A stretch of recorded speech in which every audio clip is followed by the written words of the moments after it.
கிருஷ்ணகிரி மாவட்டம் போச்சம்பள்ளி அருகே உள்ள திப்பம்பட்டி கிராமத்தை சேர்ந்தவர் ராதா. இவர் தனது மகன்களுடன் கூட்டு குடும்பமாக வசித்து வந்துள்ளார். இந்நிலையில் அவர்கள் வெளியே சென்றிருந்த போது வீட்டில் இருந்த கேஸ் சிலிண்டர் கசிந்து தீ விபத்து ஏற்பட்டுள்ளது. இதுகுறித்து அக்கம் பக்கத்தினர் தீயணைப்புத் துறையினருக்கு அளித்த தகவலின் பேரில் விரைந்து வந்த தீயணைப்புத் துறையினர் தீயை அணைப்பதற்குள் மளமளவென பரவிய தீயால் வீடு முழுவதும் எரிந்து சேதமானது.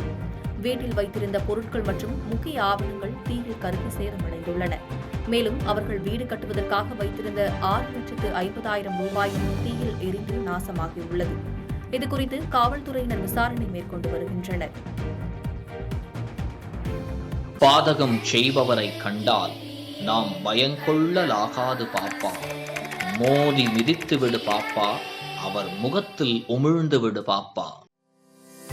அண்மை செய்திகளை உடனுக்குடன் தெரிந்து கொள்ள இணைந்திருங்கள் இயம்நாடு தொலைக்காட்சியுடன்.